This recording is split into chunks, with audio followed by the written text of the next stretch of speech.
Thank you, Grace. Magandang umaga po sa ating lahat. Um, I just want to, ako po si Pastor Jim.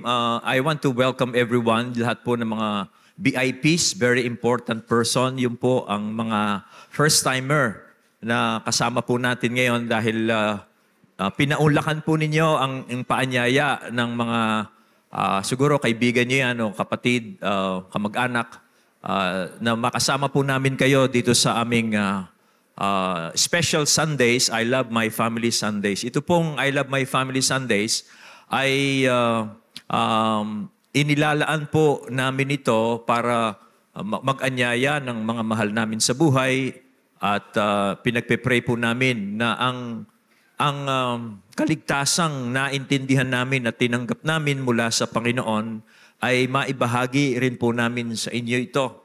Dahil ito po ay inuutos ng Diyos, ng Panginoon, particularly sa lahat ng nakakakilala sa Kanya. Ito pong gawain ito ay hindi po ito relihiyon, hindi po ito isang sekta, kundi ito po ay pagtitipon ng mga sumasampalataya sa Panginoong Jesucristo bilang Panginoon at tagapagligtas. Tinanggap po namin si Kristo bilang tagapagligtas dahil siya lamang po ang tagapagligtas na ibinigay ng Diyos para sa bawat isa.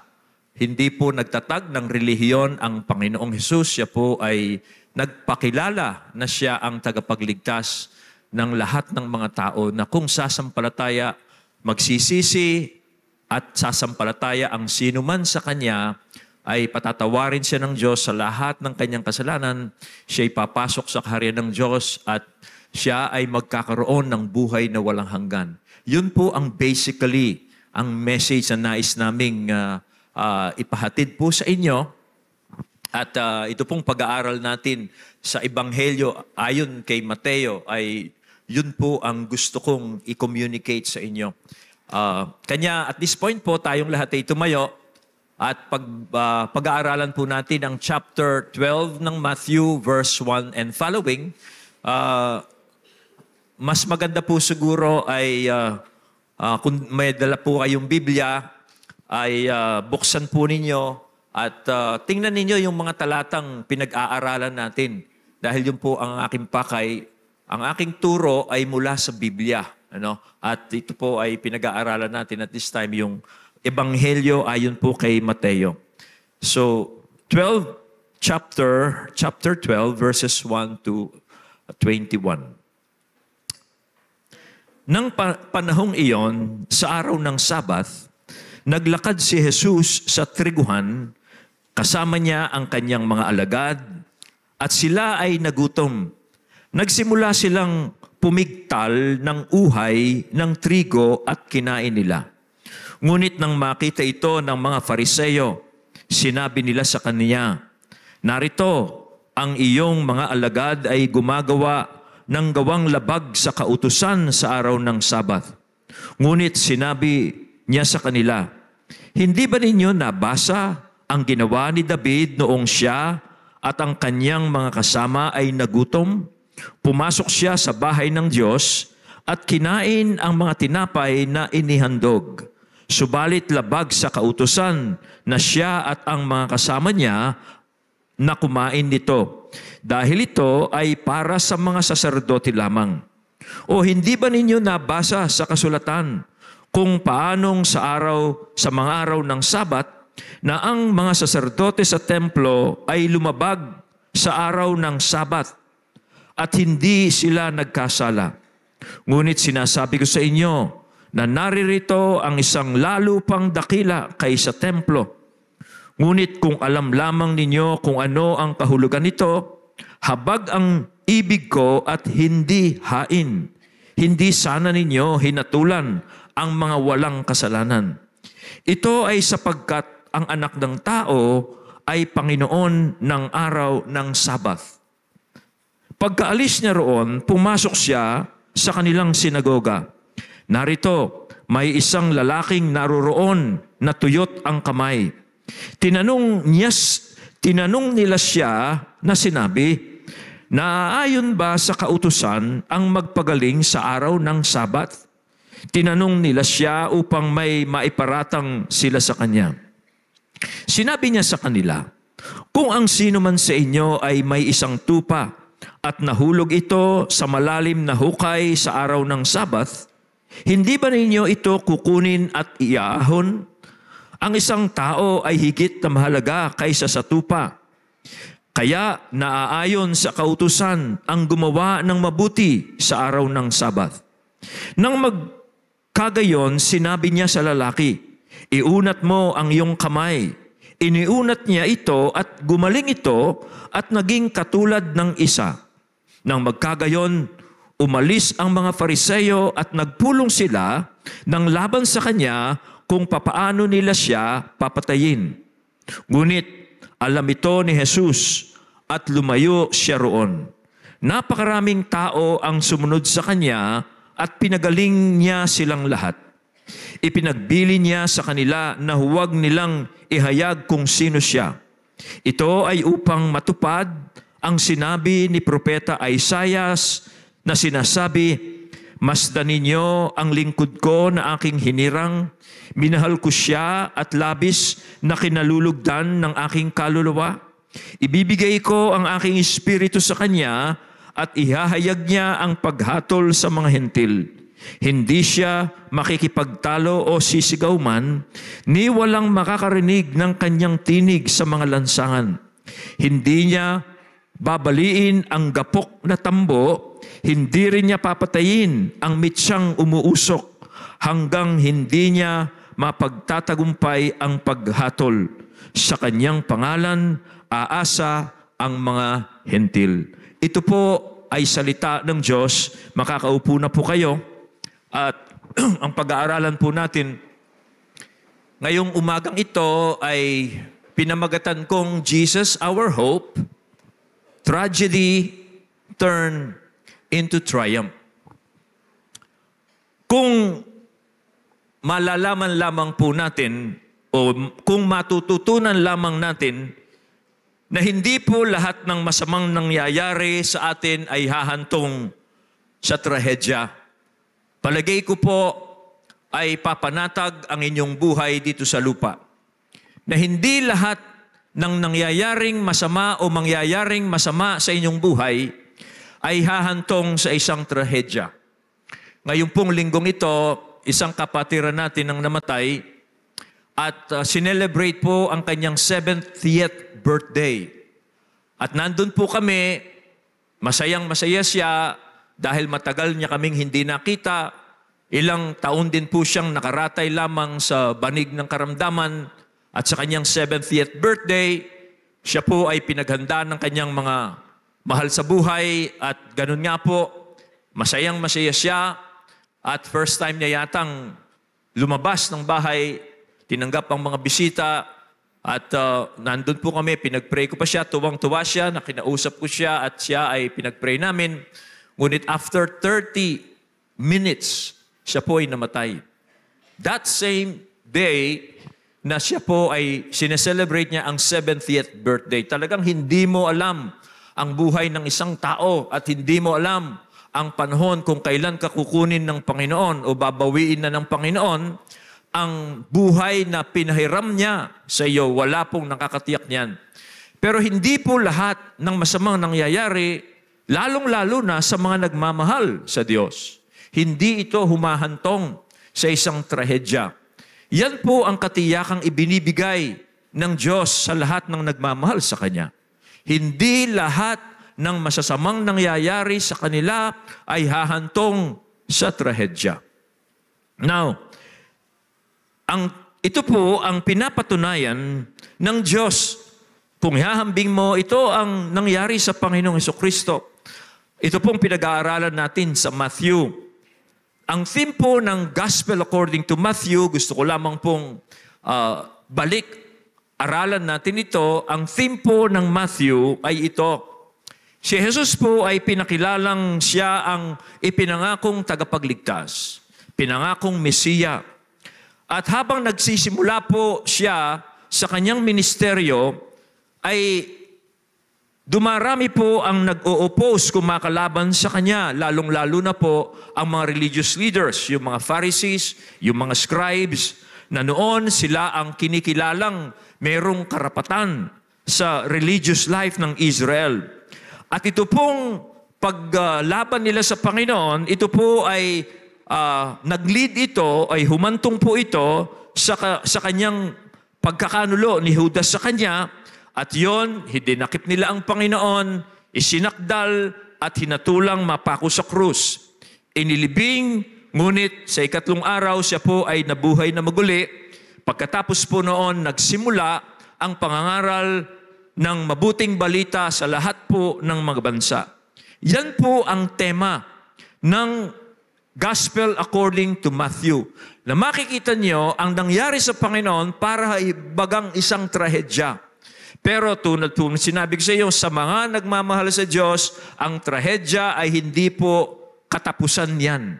Yan po ay ginagawa o maaring gawin niya ng Diyos sa isang pagtatagumpay. Now, kung kayo po ay Kristiyano na, kung kayo ay sumasampalataya na sa Panginoong Kristo, kung kayo ay umiibig na sa Diyos, ang buhay po ninyo ay nakaugnay sa Panginoon.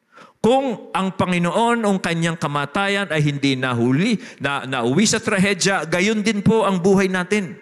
Tayong mga sumasampalataya sa Panginoon, meron mang mangyaring trahedya sa atin, hindi ibig sabihin yan ay talagang masama ang nangyayari sa atin. Kung mahal mo ang Diyos, panghahawakan mo ang iyong pananampalatayang binigay sa iyo ng Diyos. Hindi mo isinasantabi ang pag-asa mo kay Kristo. Yan po ay hahantong sa pagtatagumpay. Yan ang katiyakan na binibigay sa atin ng salita ng Diyos.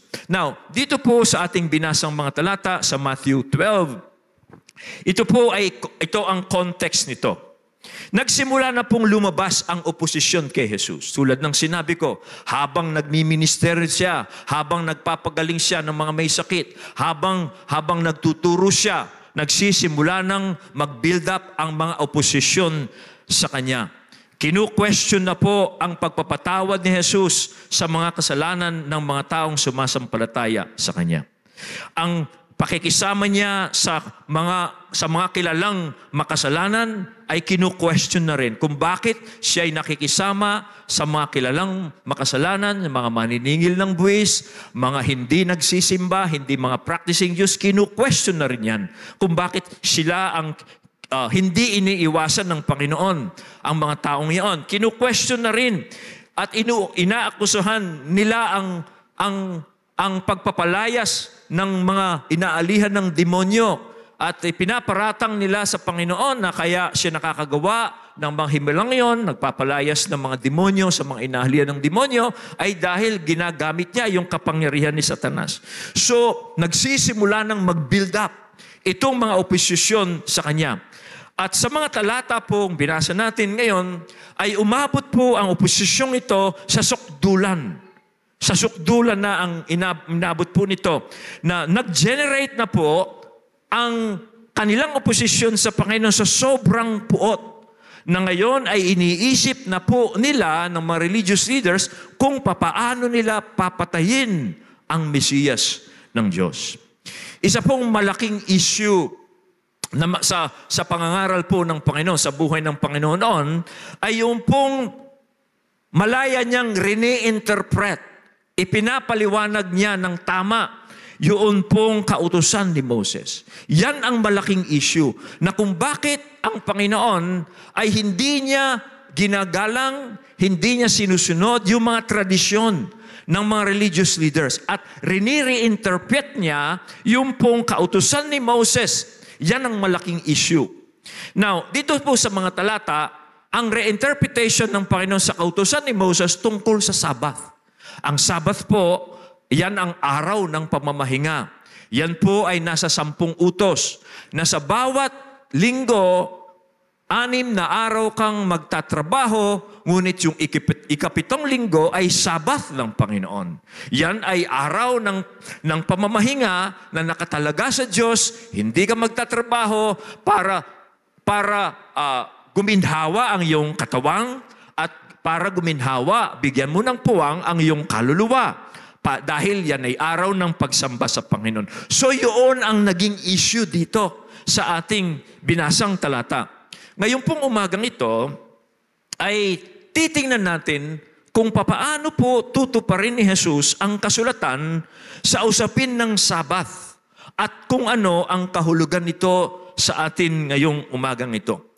Kanya po, pinakikiusapan ko kayo na makinig po kayong maigi nang sa ganun maintindihan ninyo ang salita ng Diyos. Una, sa usapin po ng Sabath, ito ang unang matututunan natin. Na ang, i-Englishin ko muna, no? Okay, ito po ang makikita natin. That God's law was given to refresh us from our burdens. Tungkol po sa Sabath, ito ang matututunan natin sa mga talatang ito. Na ang kautusan po ng Diyos ay ibinigay po yan para ma-refresh tayo sa ating pong mga dalahin. Hindi po para pahirapan ang tao. Marami po kasing tao, iniisip nila na ang utos ng Diyos ay pabigat. Alam mo ba ninyo kung susundin nyo ang utos ng Diyos, ay ito ay re-refresh kayo. Pagpapahingahin kayo sa inyong mga dalahin. Now, tingnan po natin yung mga talata. Yung pong pagpitas ng bunga ng trigo ay hindi po yun pagnanakaw. Noong pong dumaan ng Panginoon kasama yung mga alagad niya doon sa triguhan at yung mga alagad niya, dahil nagutom sila, pumitas sila ng bunga ng trigo at kinain nila, hindi po yun pagnanakaw. Yan po ay itinatadhana o pinahihintulutan po yan ng kautusan ng Diyos through Moses bilang tulong sa mga nagugutom. So hindi yun pagnanakaw. In fact, yan po ay binibigay ng kautusan ng ganun nga po ay kumain ang sinumang nagugutom. Kaya nung panahong yon, kung ikaw ay nagugutom, wala kang pambili ng pagkain, pwede kang pumunta doon sa triguhan ng iyong kapitbahay, huwag ka lang magdadala ng karit. No? Huwag ka lang mag-harvest. Pwedeng kumain, walang take out. Parang ganun. No? Hindi po bawal yon, kaya hindi pagnanakaw yon. Pero, ito po ay pinulan ng mga Pariseyo. Ang mga Pariseyo po, ito ang mga religious leaders, aral sa kautusan, sila ang nangunguna sa mga relihiyon ng mga Hudyo noon. Pinula po ito ng mga Pariseyo dahil araw ng Sabath. Ibig sabihin, sa kanilang interpretasyon, yung ginawa ng mga alagad ay pagtatrabaho. Kinonsider nila na iyon ay pagtatrabaho. At pinula nila ang Panginoon dito. Kaya sa verse 2, sinabi nila, ginagawa ng iyong mga alagad ang hindi nararapat sa araw ng Sabat. Hindi sila dapat kumuha ng mga uhay at kinain. They consider that as work. Pero pansinin po ninyo, ang Panginoon na nasabi ng mga Pariseo, sabi, dapat binawalan mo sila. Araw ng Sabat ngayon, hindi sila dapat ginawa yun. Now, pansinin nyo, sa halip pong ituwid sila ng Panginoon tungkol sa tunay na layunin sa halip po, ituwid sila ng Panginoon. Sa halip na bawalan niya yung mga alagad niya, ay itinuwid po ng Panginoon itong mga Pariseo at sinabi niya ang tamang layunin ng Diyos kung bakit niya ibinigay ang kautusan. At binanggit po ng Panginoon ang pangyayari ng si David at ang mga kasama niya ay nagutom. Pinaalala ng Panginoon yung nakasulat sa Old Testament kasi dahil ito po yung mga Pariseo, alam nila yung nakasulat sa Old Testament. Kaya pinaalala po ng Panginoon sa kanila yung nakasulat sa Old Testament. Ginawa ni David nung sila ay nagutom at kasama niya yung kanyang mga tauhan na mabasa natin na sabi ng Panginoon sa kanila, pumasok si David sa bahay ng Diyos at kinain ang mga tinapay na inihandog. Subalit labag sa kautusan na siya at ang mga kasama niya na kumain nito dahil ito ay para sa mga saserdote lamang. Dito mapansin nyo, hinayaan ng Diyos na kainin nila David yung pong mga tinapay dun sa templo dahil siya ay nagutom. Ibig sabihin, isinantabi po ng Diyos yung kanyang panuntunan. Dahil mayroong mga taong nagugutom that time, sila David nga po at ang kanyang mga tauhan. Dito makita natin, isinasantabi po ang tuntunin ng utos ng Diyos sa oras na merong emergency. For humanitarian reasons, pwedeng isantabi yung ceremonial law. Pero ito pong mga Pariseo, dahil hindi nila naintindihan ang tunay na kahulugan o tinatadhana ng kautusan, ipinagbabawal nila yung pong mga bagay na yun. Now, si David po ang tinutukoy ng Panginoon. David was a godly man. Si David po, alam natin, siya po ay makadiyos na tao. Okay? Kaya alam niya ang spirit of the law, hindi lamang yung the letter of the law. Dahil alam niya, malapit si David sa Diyos, kaya alam niya ang tunay tinatadhana ng kautusan. Pag merong emergency, yung ceremonial requirement of the law is sinasantabihan. Okay? Para po hindi nagiging pabigat. Now, ang Panginoon po marahil ay intentional niyang idinaan ng kanyang mga alagad doon sa triguhan. Kasi noon, ang Panginoon at ang kanyang mga alagad ay nagta-travel po sila sa iba't ibang lugar ng Israel noon at wala naman silang trabaho. Full-time sila sa kanilang pagmimisyon. Kaya umaasa sila doon sa nakasaad sa kautusan. At dahil alam ng Panginoon, yung kautusan na iyon ay at alam niyang nagugutom yung kanyang mga alagad, siyempre, cargo niya yun eh. Okay? So, idinaan niya ang mga alagad doon sa triguhan.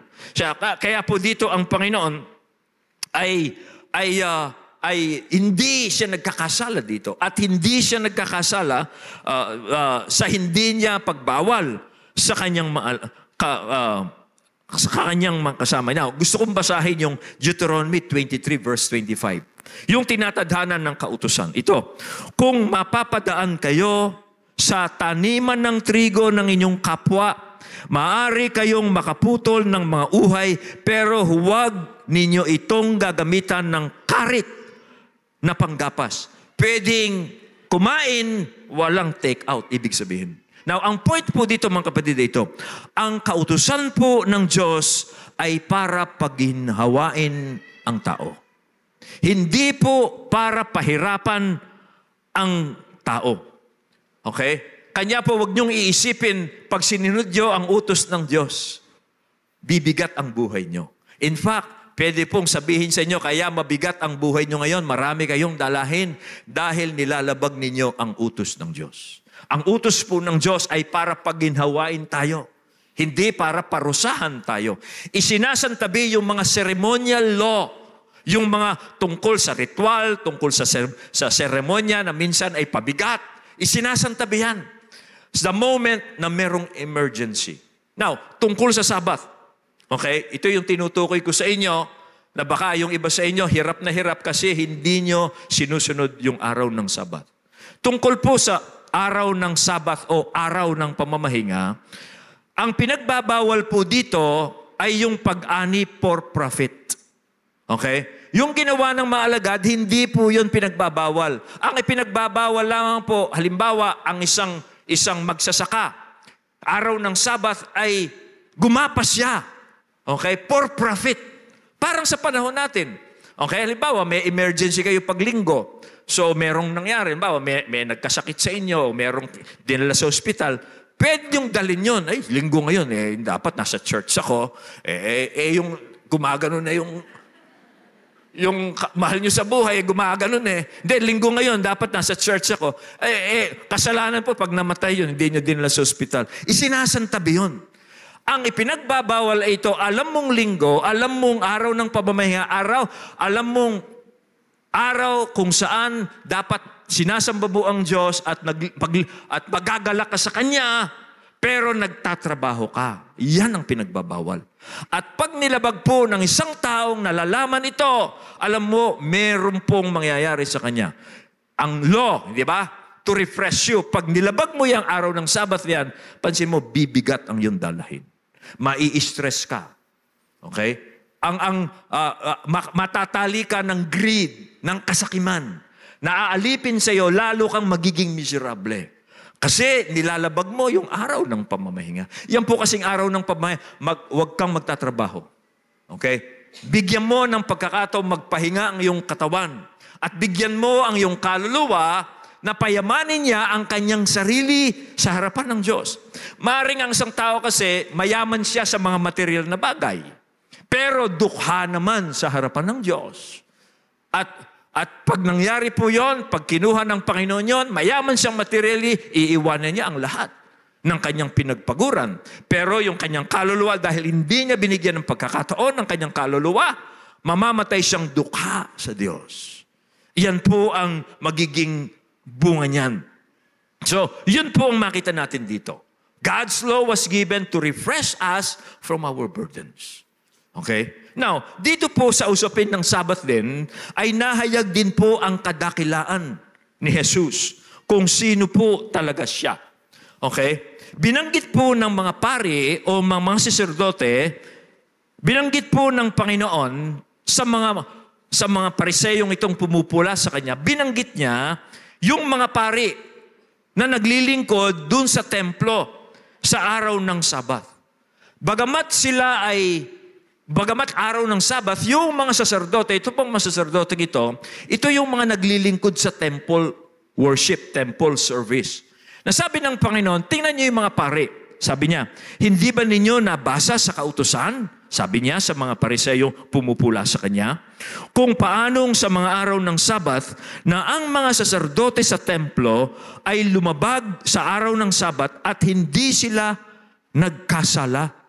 Ngunit sinasabi ko sa inyo na naririto ang isang tao pang dakila kaysa templo. Yung pong mga pari o saserdoteng tinutukoy ng Panginoon, sila po ang naghahanda ng mga hain sa templo. Okay? At yun din pong mga paring yan, sila rin ang inaatasang magtuli. Okay? Mag-circumcise ng mga Hudyong 8 days old during Sabbath. At yun ay duty nila. At dahil ginagawa nila ang kanilang duty, nagtatrabaho sila sa araw ng Sabbath, absuelto po sila, hindi sila sakop doon sa pagkakasala ng isang ordinaryong Hudyo pag siya'y nagtrabaho sa araw ng Sabat. Siyempre, trabaho nila yon. At araw ng Sabat, marami silang trabaho. Parang mga pastor yan eh. Kami pong mga pastor, araw ng linggo kay pastor, bakit ka nagpipreach? Trabaho ko ito. Okay? Parang ganun po yan eh, no? Hindi mo pwede, pastor, Sabat ngayon, bakit ka nangangaral? Sige, ikaw mangaral. Okay? Okay? Trabaho ko ito eh. Ang pinakapagod ko pong araw ay linggo. Okay? At absuelto po ako dyan. Okay? Dahil ako ay, ganito yung trabaho ko. Isa sa mga pinaka-busy kong araw ay linggo. Ang pahinga ko po ay Monday. Okay? Pero kayo po, na mga na hindi naman pastor, kayo, magkakasala kayo pag nagtrabaho kayo sa araw ng linggo. You are working for profit. That is a sin. Pero kaming mga pastor, dahil po linggo, ito'y trabaho namin, hindi kami nagkakasala sa Diyos. At ang pahinga po namin ay linggo. Kaya wag niyo po akong tatawagan pag Lunes pala. Ano? Nagpapahinga po, pinapahinga ko yung aking katawan noon kasi pagod na pagod ako pag linggo. Now, ang argumento po ng Panginoon sa kanila ay ito. Kung yung mga saserdote na nagtatrabaho doon sa templo, covered sila ng temple. Okay?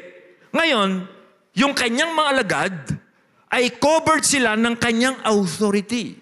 Kasi sabi ng Panginoon, narito ang isang lalo pang dakila kaysa templo. Naintindihan niyo yung argument ng Panginoon? Yung mga saserdote sa templo, covered sila ng authority ng temple. Ngayon, ang mga alagad ng Panginoon, kumukuha sila ng uhay para kainin nila, pero ang kasama nila at that time ay higit pa sa templo. So dito nahahayag yung kadakilaan po ng Panginoon dito. Bakit po higit pa sa templo ang kasama ng mga alagad that time? Kasi si Jesus po, siya ang katuparan ng mga propesiya. Si Jesus po ang pinrophesy o inihula, isinulat na biglang darating sa templo. Siya ang katuparan ng lahat ng ipinangako ng Diyos na mangyayari. Kaya higit pa sa templo, yung kasama ng mga alagad, kaya okay lang sa kanila. Okay? Nagawin yung kanilang ginagawa. Gusto kong basahin yung prophecy ang tinutukoy ng Panginoon dito. Sabi po sa Malakay 3:1, makinig kayo sa sinasabi ng Panginoong makapangyarihan, ipapadala ko ang aking mensahero. Mauuna siya sa inyo upang ihanda ang daanan mo. At ang Panginoon na inyong hinihintay ay biglang darating sa kanyang templo. Darating ang pinakahihintay na sugo na magsasagawa ng aking kasunduan. Dito natutupad ito that time. Kaya sinabi ng Panginoon, higit pa sa templo ang kasama ng mga alagad ngayon. Sinasabi niya, natutupad na. Something greater than the temple is here. Yan po ang sinasabi ng Panginoon. Na si Jesus po ang sugo ng Diyos. Ayon sa propesiyang ito. Okay, ito ay sinulat 400 years bago dumating si Jesus. Si Jesus po ang sugo ng Diyos, ang pinakahihintay at kinagigiliwan ng tao. Hinihintay nila yung Mesiyas at the time. Okay? At siya nga po, siya ang magsasagawa ng kasunduan ng Diyos. Okay? Yan po ay mangyayari, yan po ay nangyari nang ihandog ng Panginoon ang kanyang sarili bilang paglilinis sa kasalanan. Binuo ng Panginoon yung kasunduan ng Diyos sa tao.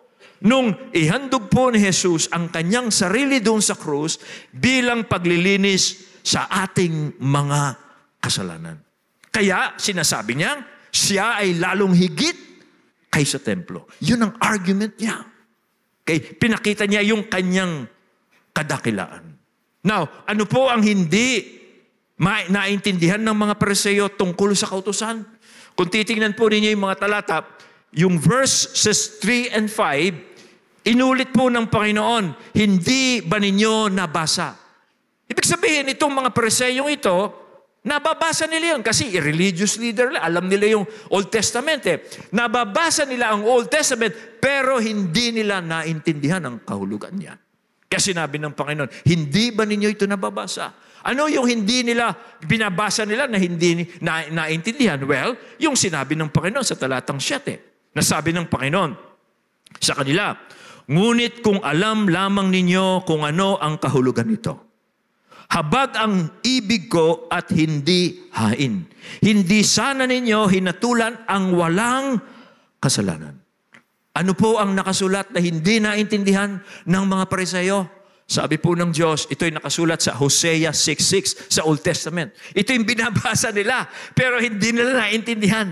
At dahil hindi nila naintindihan, pinaparatangan nilang nagkakasala yung mga taong lumalabag sa ceremonial law. Okay? Okay? Now, ano po ang ibig ng Diyos? Habag ang ibig ko, hindi hain. Na higit po sa hain, higit pa doon sa handog, higit pa doon sa ceremonial ritual, ang nais po ng Diyos. Ano ang nais niya? Ang nais niya ay ito, habag sa mga kapwa, okay? Parang ganito, okay? Hain yan, yung hain, yan po ang ceremonial duties. Pero higit pa po sa ceremonial duties, gusto ng Diyos ay habag. Magpakita ng habag ang isang gumagawa ng ceremonial duty. Yung mga Pariseo, akala nila na como ginagawa nila yung seremonya ng kautusan, sila ay kinalulugdan na ng Diyos. Pero wala naman silang habag sa kanilang kapwa. So sabi ng Panginoon, pag wala kayong habag sa inyong kapwa, yung hain ninyo, nawawalan ng kabuluhan yan. Okay? Nawawalan ng kabuluhan. Parang ganito, simba ng simba yung isang tao. No? Pero pag uwi niya sa bahay, ang sungit naman niya sa mga kasambahay niya. Walang kwenta yun. Ang dapat po kasi, habang tayo sumasamba sa Diyos, habang tayo ay gumaganap ng ating tungkulin sa Kanya, sinasamba natin Siya, okay, nananalangin tayo sa Kanya, nakikinig tayo ng Kanyang mga salita, bumabait tayo dapat. Kasi pag hindi tayo bumait, sa ating pagsamba, sa mga ritual na ginagawa natin, nawawalan ng kabuluhan yun. Yun ang ibig niyang sabihin. Habag ang nais ko, hindi hain. Hindi naman ibig sabihin, wag ka nang maghain. Kasi yan ay patungkol sa Diyos. Kasi pag naghahain tayo, inilalapit natin ang ating puso sa Diyos, pinasisiyasat natin sa Diyos yung ating buhay, yung ating mga puso. And then, Pag tayo ay naturuan na ng Diyos, ipakita natin, kinahabagan tayo ng Diyos, di ba? Lumapit tayo sa Kanya, makasalanan tayo. Pero dahil kay Kristo, pinatatawad tayo ng Diyos. Kung papaano tayong pinatawad ng Diyos at kinahabagan ng Diyos, gayon din ang ipakita nating habag sa ating kapwa. Okay? At pag hindi po nangyayari yon, ang pagsamba po ng isang tao sa Diyos ay nawawalan ng kabuluhan sa Diyos. Yun ang hindi naintindihan ng mga Pariseo. Sa akala nila, pag ginawa na nila yung ritual na pinatutupad ni Moses, okay na sila sa Diyos. Sabi, no. Alam niyo, sabi niya, kaya ganyan ang nangyayari sa inyo because akala niyo okay na kayo sa Diyos. Okay? Alam ho ninyo, pag po outward duty lamang ang inaatupag ng tao, okay, yan po ay magbubungay ng legalism. Legalism. Ano yung legalism? Masyadong istrikto. Masyadong literal siya sa pag-unawa ng salita ng Diyos. Pag yun pong pagsunod lamang ay yung ceremonial, yung panlabas lamang. Ito yung dahilan, mapansin nyo iba, minsan, sabi ng tatay ko, tingnan mo yung mga tao, nagsisimba naman eh. Paglabas sa simbahan, corrupt din. No? Wala rin nagbabago. Parang yung Pilipinas. Ganyan eh. Bakit? Kasi akala po ng maraming tao na common na gawa nila yung panlabas na seremonya na pinag-uutos ng Diyos, okay na sila sa Diyos. Alam mo ninyo, nawawalan ng kabuluhan. Kailangan po habang kinahahabagan tayo ng Diyos pag tayo sumasamba sa Kanya, dahil alam natin, alam ng Diyos na tayo makasalanan, at dahil kay Kristo pinatatawad tayo ng Diyos, lalabas tayo sa kapulungan ito sa simbahan. Puno tayo ng habag sa ating kapwa. At pag po pinamamalas natin yung habag na naranasan natin sa Diyos, ipararanas natin to sa ating kapwa, yan ang kalugod-lugod sa Diyos. Yan po ang matututunan natin dyan. Pero pag hindi, seremonya lang, magiging pabigat ang seremony. Napansin nyo? Okay? Ang tingin ng tao ngayon sa relihiyon, pabigat. Bakit? Kasi panlabas lamang ang nasa isip nila. Pag panlabas lamang na ritual, seremonya ang ginagawa ng tao, magiging pabigat sa kanya. Pero tandaan nyo, yung God's law was given to ease us para paginhawain tayo ng Diyos sa ating pong mga dalahin. Kaya ang Panginoon, nang siya po ay nagkatawang tao, binigay niya ang tunay na tinatadhana ng kautusan. Binigay niya. Kasi ang mga tao, bigat na sila doon sa mga ritual ng mga Pariseo. Hirap na hirap yung mga tao. Wala silang delight sa Diyos. Pero ang Panginoon, kaya nung dumating siya, nire-interpret niya yung law. Yung to ang tunay na dahilan kung bakit ibinibigay yung kautusan ng Diyos para pagpahingahin kayo sa iyong katawan at sa inyong kaluluwa. Kaya sinabi ng Panginoon, bakit niya ginagawa yan? Kasi sabi niya, ito'y sapagkat ang anak ng tao. Yun po ang pangalan ng Panginoon nung siya'y narito. Yung anak ng tao ay Panginoon ng araw ng Sabat. So dito, pinagagaan ng Panginoon ang dalahin ng tao sa pamamagitan ng pagpapaliwanag niya ng tamang kahulugan ng kautusan. Now, ito po ay pinapakita rin dito sa pangalawang insidente. Napansin nyo, dalawang insidente ito. Nung una, itong mga alagad. Yung pangalawang insidente naman ay tungkol sa pagpapagaling ng Panginoon doon sa lalaking tuyo yung isang kamay nung araw din ng Sabat. Now, dito naman sa pangalawang insidente ito, sa pagpapagaling po ng Panginoon sa araw ng Sabat, ito naman ang matututunan natin. Ang God's law ay ibinigay to ease us of our infirmities. Okay? Na ang kautusan po ng Diyos ay ibinigay yan para gumaan po ang tayo sa ating mga kahinaan. Okay? Nabunga yan marahil ng sakit, ng limitation sa buhay. Ngayon, meron ding kautusan ng Diyos dyan para gumaan yung mga dalahin, yung mga kahinaan po natin. Now, tingnan natin itong pangalawang insidente. Dito po, sinubok ng mga religious leaders ang Panginoon para may maiparatang sa kanila. Ito, pansin niyo, oposisyon naman to. Okay? Ito po, dumarami na talaga ang nag-o-oppose sa Panginoon. Now, ano po ang sabi ng talata? Pagkaalis niya roon, verse 9 po yan at saka 10, pagkaalis niya roon, pumasok siya sa kanilang sinagoga. Narito, may isang lalaking naroroon na tuyot ang kamay. Tinanong nila siya na sinabi, naaayon ba sa kautusan ang magpagaling sa araw ng Sabat? Tinanong nila siya upang may maiparatang sila sa kanya. Now, note, pansinin niyo, tinanong po nila ang Panginoon hindi para matuto, kundi dahil puno po ng malisya ang kanilang puso. Meron palang nagsisimba hindi para sambahin ng Diyos, kundi para pumula ng tao. Ito yun. Okay? Meron palang nagsisimba. Hindi sila para matuto, kundi ang gusto nila, saktan ang Panginoon. Meron pala taong ganon. So, hindi lahat na nagsisimba matino. No? Pero mga nagsisimba, ang gusto lang nila ay ito nga. No? Ngayon, pansinin nyo, yung pobreng lalaking may sakit, itinuro nila kay Kristo. Kasi alam nila na si Kristo ang Panginoon, nagpapagaling siya ng mga may sakit. Ngayon, itinuro nila yung pobreng lalaki hindi dahil nagmamalasakit sila sa lalaki, kundi dahil gusto nilang saktan ang Panginoon. Gusto nilang makita kung pagagalingin ng Panginoon itong lalaking ito sa araw ng pamamahinga. Na sa kanilang interpretasyon, ito ay labag sa utos ng Diyos. Ang tanong nila, is it lawful? Pinapayagan ba ng kautusan ito? Yan ang kanilang tanong sa Panginoon. Konti pong background. Noong pong first century, ang mga Hudyo po, ay marami pong mga rules yan, okay? Kung ano ang pinapayagan tungkol sa mga pagkikare, pangangalaga sa mga may sakit. Napakarami po nilang alituntunin yung mga Hudyo na itinuro po ng mga Pariseo at sa mga matatanda nila noon. Napakaraming tuntunin yan at tuntunin kung ano ang papayagan sa araw ng Sabat para pangalagaan mo ang may sakit. Pag po ang rule ito, okay?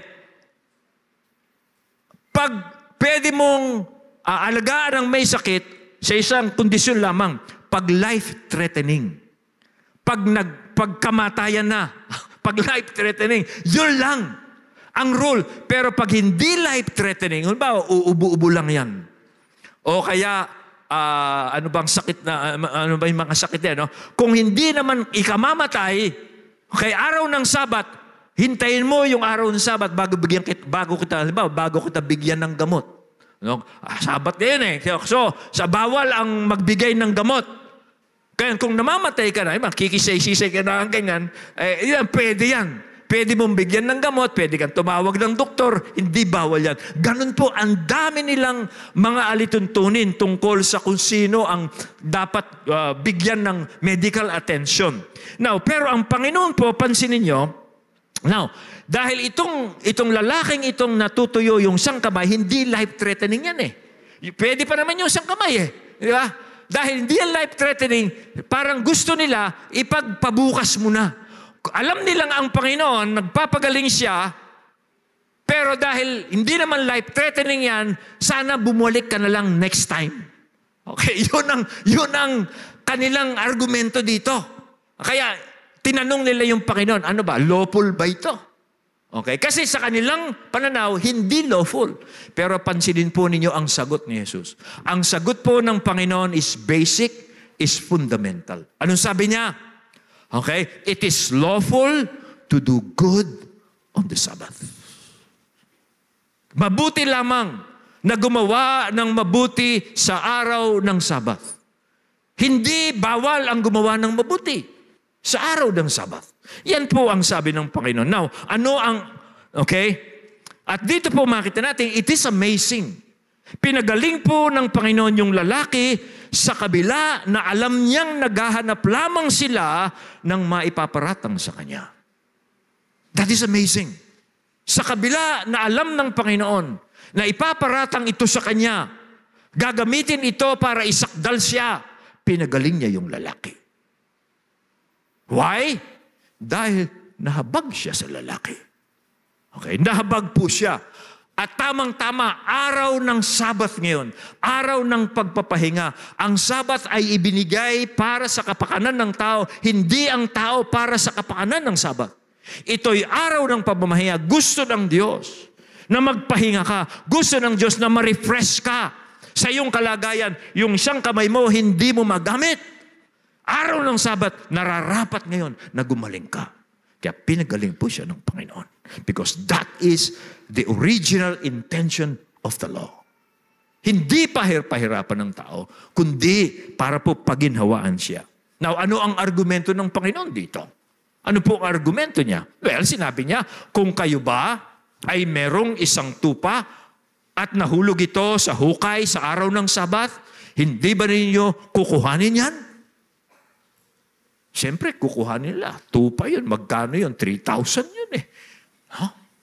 Sayang yung 3,000. Kung kayo, sabi niya, kukunin nyo yung tupang halagang 3,000. Pag nahulog sa hukay, gaano pa yung tao?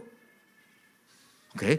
Ang tao ay mas mahalaga kaysa hayop. Kasi ang tao ay nilalang ayon sa wangis ng Diyos.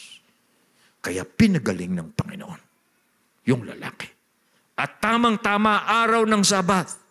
Ang araw ng Sabat ay iniutos yan para guminhawa ang tao. Kaya tamang-tama ang ginawa po ng Panginoon. Kanya po, iyan po yung pangalawa. Now, ano naman ang naging reaksyon? Ito pong mga religious leaders na ito. Kamangha-mangha. Okay? Ano ang naging reaksyon po ng mga religious leaders na ito doon sa kabutihang ginawa ng Panginoon dito sa lalaking ito na naaayon naman sa tinatadhana ng kautusan? Anong naging reaksyon nila? Well, tingnan niyo verse 14. Nang magkagayon, umalis ang mga Pariseo at nagpulong sila ng laban sa kanya kung papaano nila siya papatayin. Wow! Pag po ang isang tao, matigas na ang puso, ayaw niyang makinig sa salita ng Diyos. Dahil ang salita ng Diyos ang naglalantad ng kanyang kasalanan. Ito pong taong ito, pag nagpasyang hindi niya tatanggapin ang salita ng Diyos. Gusto niyang patayin yung pinagkukunan ng salita ng Diyos. Dahil ang pakiramdam niya, kalaban niya itong salita ng Diyos. Ganyan ang damdamin ng mga Pariseo at that time. No? Okay, nagsisimba pa ito. Ha? Ngayon, wala namang intensyong sundin ang Panginoon dito. Sa halip, dahil walang puwang sa kanila ang salita ng Diyos, nagbalak pa sila kung paano nila ipapapatay ang Panginoon. Okay? Alam ho ninyo, iniwanan sila ng Panginoon pagkatapos dito. Sa third and last point ko na po, titingnan natin yun. Pero dito, pansinin nyo, ang isa pong taong masama at makasalanan, ayaw niya ng kabutihan. Ang taong masama, ang isang taong wicked, the wicked person hate goodness. He will hate good people. Okay? At bakit? Kasi sumbat po sa mga taong masama ang taong mabuti. Sampal sa kanila yan. Kanya, anong ginawa ng mga Pariseo dito? Lalo nilang pinlano ang pagpatay kay Jesus. Okay? Ganyan po ang naging buhay ng Panginoon. Nagiging tapat siya sa kanyang misyon sa Diyos. Dito, pinadala siya ng Diyos para paginawain yung mga taong naghahanap sa Diyos dahil pinahihirapan po itong mga taong ito ng mga ritual ng relihiyon. Pero dahil po ang Panginoon, ginagawa niya yung tama, mabuti, pagpapalaya sa mga tao, yung pong mga taong ayaw nila ng kabutihan, pinagtangkaan po nila ang Panginoon na patayin siya. Kasi hindi nila maatim ito pong nangyayaring ito. Now, magsiswitch po ko, ito ang pinaka-main. Pupunta na ako sa third point ko dahil ito po ang pinaka-main thrust ng mensaheng ito. Sa pagtanggi po ng mga religious leaders kay Jesus, Dito po makita nating tinupad ng Diyos yung kanyang kasulatan hinggil kay Kristo. Dito makita natin yan. Na itong tragedy ito, masabihin nating tragedy, unfortunate incident na ito, na itong mga religious leaders, tinatanggihan nila ang Kristo, nilalabanan nila ang Kristo, ito mismong response ng mga religious leaders nito, ito mismo ang ginamit ng Diyos para tuparin niya ang nakasulat sa kasulatan. Hinggil po kay Kristo. Now, tingnan natin yung pangatlo. Ito po ang makikita natin sa pangatlong mga talatang sumunod. It was prophesied, the Messiah will be rejected, leading to our salvation. Ito po yung makita natin pangatlo. Nakahula po yan, nakasulat sa kasulatan yan. Thousands of years ago, hundreds of years ago, na ang Messiah ay i-reject po yan ng kanyang sariling bayan sa pangunguna ng mga religious leaders. At yung pong pagre-reject nila sa kanya, yan po ang gagamitin ng Diyos para ganapin niya ang kanyang pagliligtas. Now, paano po natupad ang kasulatan? Ito po ang sabi sa talata. So, pinagbantaan, nagpulong yung mga punong saserdote kung paano nila ipapapatay ang Panginoon kasi napapahiya na sila sa Panginoon. Okay? Ngunit, alam po ni Jesus ito. Anong ginawa niya? Lumayo siya roon. Pansin niyo? Okay? Nung malaman ng Panginoon at alam ng Panginoon ang iniisip ng kanyang mga kalaban, lumayo siya roon. At napakaraming mga tao ang sumunod sa kanya at patuloy pa rin silang pinagaling ng Panginoon. Sa kabila ng tinatanggihan siya, tapat siya sa kanyang misyon. Pinapagaling pa rin niya yung mga tao. Bagamat kinakalaban na siya. Tapos po sabi niya sa talatang 16, ipinagbili niya sa kanila na huwag nilang ihayag kung sino siya. Ito ay upang matupad ang sinabi ni Propeta Isaiah. Okay? Dito, si Propeta Isaiah po, 600 years. Isinulat niya yung tungkol sa pagdating ng Mesiya. Ito natutupad na ngayon. At natutupad ito habang nire-reject ang Mesiya. Okay? Ito po yung natutupad at the time. Una, dito po sa propesya ni Isaiah, pinakita po dito ni Isaiah yung kanyang anointing. Yung anointing po ng Panginoon. Okay? Bagamat tinatanggihan po siya, pinagtatangkaan siya, siya pa rin po ang hinirang at pinili ng Diyos. Pansin niyo dyan. Sabi po sa talatang 18, masdan ninyo, ito ang sinulat ni Isaiah 600 years before, and that time it was being fulfilled. Masdan ninyo ang lingkod ko na aking hinirang. Minahal ko siya at labis na kinalulugdan ng aking kaluluwa. Ibibigay ko ang aking espiritu sa kanya. Anointed by God. Despite he was rejected, he was being threatened by murder, pinili pa rin siya ng Diyos. Tinatanggihan siya ng mga tao, pero sa harapan ng Diyos, siya ang pinili ko. Kinalulugdan ko siya. At ang espiritu ko ay binigay ko sa kanya dahil siya ang hinirang ko, despite he was being rejected. Pangalawang makita natin dito, yung natutupad at that time, his quietness. Pagiging kalmante ng Panginoon. Maamo po siya at hindi nakikipagtalo. Ano po ang sabi ng talata? Lumayo siya sa mga religious leaders dahil pinagbabantaan siya. Hindi dahil natatakot ang Panginoon dito. Okay? Kundi, tulad po ng sinabi ko sa inyo, pag ang isang tao ay nagpasya na siya sa kanyang isip tungkol kay Jesus, alam niyo ang Panginoon, hinahayaan na lang yung taong yun. Bahala na yung taong yun. Kung matapos marinig ang tagapagligtas, tapos nire-reject niya ang Panginoon, hinahayaan niya yung taong yun. Hindi na niya ini-insist ang kanyang sarili. Kaya ang Panginoon dito, ito pong mga religious leaders, nilayuan na niya sila. Hindi na pinagpilit ng Panginoon yung kanyang sarili sa kanila. Well, pag pinagpilit pa ng Panginoon yung kanyang sarili sa kanya, baka lalong magalit. Baka lalong sinusulsulan ng Panginoon itong mga religious leaders. Ayaw na nga sa kanya. Napapahiya na sila sa kanya. Kanya, dito makita natin ang Panginoon. Yung kanyang kaamuan. Sabi po sa verse 19 ayon sa Isaiah, hindi siya makikipagtalo o sisigaw man. Ni walang makaririnig sa kanyang tinig sa mga lansangan. How gentle is Jesus. How quiet the Spirit of Jesus. Dito makita niyo, in public, nagmi-minister. In private, nagmi-minister din siya. In public or in private, ang Panginoon, ginagawa niya yung gawain niya sa Diyos. Sana ito'y magaya natin. Tayong mga naglilingkod sa Diyos. Hindi lang tayo sa public. No? Pag maraming tao tayo, ganado. Sana in private din.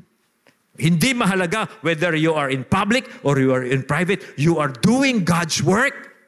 That is commendable. No, yung iba kasi ngayon, Facebook pa. No? At pag walang private, hindi nila ginagawa.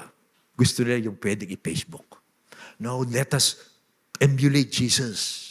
Whether we are in public, whether in private, let us serve God faithfully. According to the opportunity na binigay niyo sa atin. And then, yung pong pangatlo, His gentleness. Yan din ay natutupad. Sabi diyan, hindi niya babaliin ang gapok na tambo, hindi rin niya papatayin ang mitsang umuusok. Anong ibig sabihin yan? Well, yung pong tambo, pag nabali yan, parang wala nang kwenta yan, di ba? Tinatapon na. Pero si Jesus, pag yung tambo nabali, hindi niya itutuloy yung pagkabali. Okay? Ibig sabihin, magiging gentle pa rin siya. Okay? Tapos ano yung ibig sabihin ng hindi niya papatayin yung mitsang umuusok? Alam niyo pa ba itong mitsang umuusok na ito? Pag nagsindi ka ng kandila, hindi ba? Pinatay mo, umuusok na, tapos meron pang medyo mapula-mula, pwede pang sumindi. Okay? Mitsang umuusok yan. Sabi ng Panginoon, hindi niya papatayin yung mitsang umuusok. Anong ibig sabihin yan? Well, siguro pwede nating sabihin, ang Panginoon, doon sa mga nanghihinawa sa kanilang faith, doon sa mga napapagod na sa kanilang faith, nadi-discourage na sila, o parang yung kanilang pananampalataya sa Diyos ay uundap-undap na lang. Bagamat ganun ang damdamin marahil ng isang tao, uundap-undap yung faith niya, o yung kanyang nanghihinawa na siya. Alam niyo, ang Panginoon, gusto niyang i-restore yung taong yon. Gusto niyang pag-ibayuhin ang taong yon. Pag bawa Christian ka, uundap-undap na lang ang faith mo, hindi ka papatay ng Panginoon. Gusto niya pagningasin ulit ang iyong faith. Nang lulupaypay ka, gapok kang, tambok ang gapok, hindi ka babaliin ng Panginoon. Gusto niyang i-restore ka niya. That is His gentleness. Ganyan po ka-gentle ang Panginoon. Kaya, nanghihina ka ba? Nanlulupaypay ka ba? Bagamat handa kang sumunod sa Diyos, si Jesus wants to restore you. Okay? Jesus wants to refresh you again. Yan po ang ating Panginoon. And then lastly, ano pa ang natutupad? His mission. Ano ang mission ng Panginoon? Sabi po sa English, sa ESV, to proclaim justice to the Gentiles. Okay? And He will be gentle until He brings justice to victory. And in His name, the Gentiles will hope. That is His mission. Ano po ang mission ng ating Panginoon? Ito po yan. Magiging gentle siya. Hindi siya lalaban sa mga kalaban niya until He brings justice to victory. And then He will proclaim justice to the Gentiles. Anong ibig sabihin yan? Yan po ay ginawa ng Panginoon. Ito pong ginawa niya. Sa kanyang kamatayan sa krus, okay? Dahil siya'y maamo, hindi siya lumalaban. At naging dahilan pa ng kanyang pagkapako sa krus, pagkahatol sa kanya, yung hindi siya lumalaban, sa kanya pong kamatayan sa krus, nagdala po siya ng justice sa victory. How? Paano? Sa kanya pong kamatayan sa krus, yun po ay naging pampalubag loob sa Diyos. Dahil yung kanyang kamatayan sa krus ay pambayad sa kasalanan ng tao. Binigyan niya ng pampalubag loob ang Diyos. Dahil gusto ng Diyos na patawarin ang kasalanan ng lahat ng taong magbabalik loob sa Kanya. Okay? Yung kamatayan niya ay pampalubag loob. Yung kamatayan niya sa krus, pampalubag loob sa Diyos. Dahil gusto ng Diyos ang sino mang magbabalik loob sa Diyos sa pangalan ni Kristo, patatawarin ng Diyos. At dahil si Jesus, siya ang nagbayad, siya ang naglinis ng kasalanan, ang Diyos pwede niyang patawarin ngayon ang sino mang magbabalik loob sa sampalataya kay Kristo. Justice to victory. Yung justice, yung katarungan, katuwiran na hinahanap ng Diyos ay sinatisfy ni Jesus. At bakit siya nakarating doon sa krus? Because of the rejection. Because He was killed. He was planned to be killed. Pero yun ay ayon sa plano ng Diyos yan. Kaya yung tragedy sa harapan ng Diyos, triumph yan. Pinagbantaan siya, pero yung pagbabanta sa Kanya, yung paglaban sa Kanya, yun ang ginamit ng Diyos para matupad ang kasulatan. Na yung Messiah i-reject. Pero dahil i-reject siya, yung kaligtasan ay darating sa mga hentil. Sinong mga hentil? Sino yung mga hentil? Tayo. Ang sino mang hindi Hudyo, hentil yan sa tingin ng Hudyo. Kaya dahil ni-reject si Jesus ng sarili niyang bayan, He led victory to justice.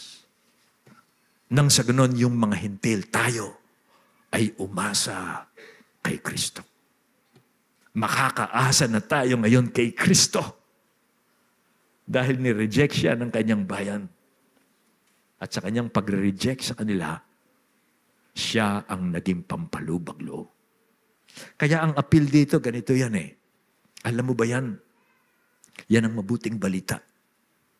Ang mabuting balita ay ito. Ang kapatawaran ay walang bayad. Ang buhay na walang hanggan ay walang bayad. Ang pagpasok sa kaharian ng Diyos, walang bayad. Dahil yan ay binayaran na ng Diyos sa pamamagitan ni Kristo. Siya ang nagdusa. Ni-reject siya, inoppose siya, kinalaban siya ng sarili niyang bayan dahil yun ang nasusulat. Kaya naman siya i-reject kasi kailangang merong maparusahan. Kailangan dumanak yung dugo. Yung dugo, yung panglilinis sa kasalanan. Kung walang nabubuhos na dugo, walang kapatawaran. At matutupad lang yan. Dahil ang sarili niyang bayan, ni-reject siya. Naintindihan mo ninyo yan? Yan ang Ebanghelyo. Kaya yung pag-asa natin kay Kristo ay buhay. Okay? Dito makita natin, ito po ay ayon sa nakasulat sa banal na kasulatan. Ibig sabihin yan, yung pong banal na kasulatan ay hundreds, thousands of years na sinulat na natupad yan in detail. Bawat detalye na nakasulat sa kasulatan na hundreds of years bago matupad ay natupad. So, ibig sabihin yan, yung pag-asa natin, matindi yung pag-asa natin. Kasi nakabate ito sa sinabi ng Diyos. Kaya pag sumampalataya ka kay Jesus, kapatid, yung faith mo, it is solid. No? Kasi ang pananampalataya mo, hindi nakabase sa tradisyon, hindi nakabase sa seremonya, ito'y nakabase sa sinabi ng Diyos, sa propesya, hundreds, thousands of years. And they were fulfilled in Christ. Kaya sabi diyan, so that the Gentiles will put their hope in Him. Naintindihan po niyo mga kapatid? Panalangin kong maintindihan yan. Kasi yan ang mabuting balita. Yan ang dahilan kung bakit isinulat ni Matthew ang kanyang ebanghelyo. Para yung mga hentil ay umasa kay Jesus. Tayo yon. Napakaswerte ninyo. Kasi naririnig po ninyo ito. Okay? Dahil ito ang mabuting balita. Kanya ano po ang apila ko sa inyo, mga kapatid, at this time, salamat sa Diyos, narito kayo. Magpasalamat kayo sa Diyos, narito kayo dahil naririnig nyo ang mabuting balita. Ano po ang apila ko sa inyo ngayon? Dahil po, okay, Ganyan po tinupad ng Diyos yung kanyang pagliligtas. Sa kanyang kaamuan bilang lingkod ng Diyos. Tinanggihan, pinaslang, ngunit kinalugdan, pinili ng Diyos. Kaya ano ang apila ko ngayon? Tumingin ka kay Kristo at ikaw ay maliligtas. Magsisi, magbalik loob sa Diyos at tumingin ka kay Kristo ng may pananampalataya at ikaw ay maliligtas. Ikaw ay patatawarin ng Diyos. Ikaw ay makakapasok na sa kaharian ng Diyos dahil binuksan na ni Kristo yung daang papasok sa kaharian ng Diyos.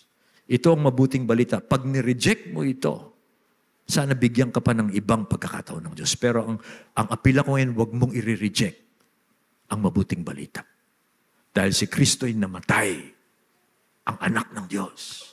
Namatay bilang kabayaran sa kasalanan, bilang paglilinis sa kasalanan. Pag ito ni-reject ng isang tao, wala siyang tagapagligtas. Wala siyang pag-asa pag siya'y namatay. Yan, para po sa ating mga Christians, gusto kong ipabatid sa inyo, ito ang paraan ng Diyos para i-accomplish niya yung ating salvation. Ito ang paraan ng Diyos. At ganito ring paraan, kung ikaw ay nakaugnay kay Kristo, sa ganito ring paraan, yung tragedy mo ay magiging triumph. Kung manghahawakan ka sa salita ng Diyos. Kung manghahawakan ka sa pananampalataya. Kung manghahawakan ka doon sa pag-asang meron ka nung nung tanggapin mo si Kristo, dapat hindi nawawala yung katiyakan mo na noon ay binigay sa ng Diyos nung bago kang Kristiyano. Dapat hanggang ngayon, kahit na may tragedy ka ngayon, okay, nagpapatuloy ka sa iyong pag-asa. Kasi in the end, the tragedy, God can turn it into triumph. Dahil ganyan ang nangyari kay Jesus. Kaya kung dumadaan ka sa tragedy ngayon, hold on to your assurance. Hold on to your faith. Hold on to your confidence. Because in the end, God will make it sure that you will triumph. Because Jesus triumphed. Kasi nakaugnay ang buhay mo kay Jesus eh. Kanya mga kapatid, ito po ang ating mensahe. Ngayon pong umagang ito, tayong lahat ay tumayo.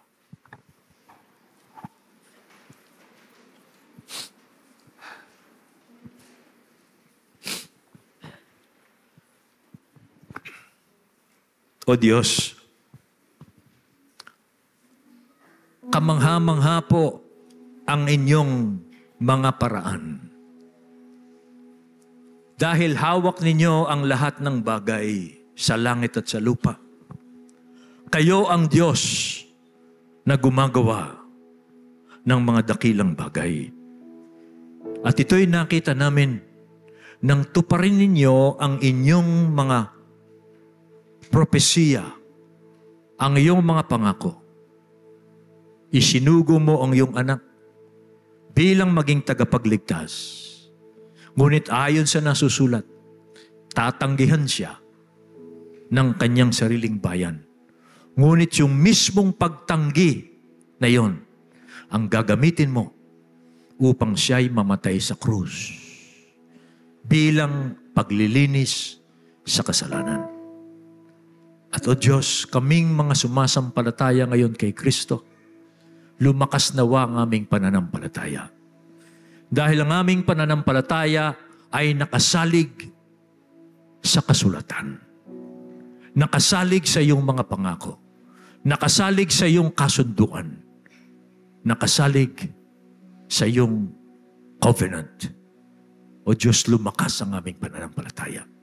Kung meron man po sa amin ngayon dumadaan sa isang pagsubok, huwag niyang bibitawan ang kanyang assurance, ang kanyang confidence, ang kanyang faith. At hayaan niyang magpasakop siya sa kalooban ng Diyos.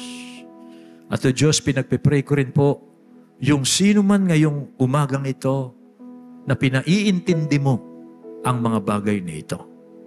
Panalangin ko dahil liban na bigyan mo ng liwanag ang isang tao sa kanyang isip at puso, hindi niya maintindihan ang paraan ng pagliligtas. Ipakita mo sa kanya ngayon si Kristo bilang isang maamo at gentle na tagapagligtas. Ipakita mo sa kanyang kailangan niya si Kristo dahil siya ay nasa hatol ng Diyos. Kung wala si Kristo sa buhay niya, siya'y nananatili sa puot ng Diyos. Buksan mo ang kanyang mata. Nang sa ganon, magsisi siya, magbalik loob sa Diyos, at tumingin kay Kristo na may pananampalataya. Upang tanggapin niya yung pagpapatawad, buhay na walang hanggan, at ang pagpasok sa kaharian ng Diyos. O God, kayo po ang mapapurihan sa pangalan ni Jesus. Amen.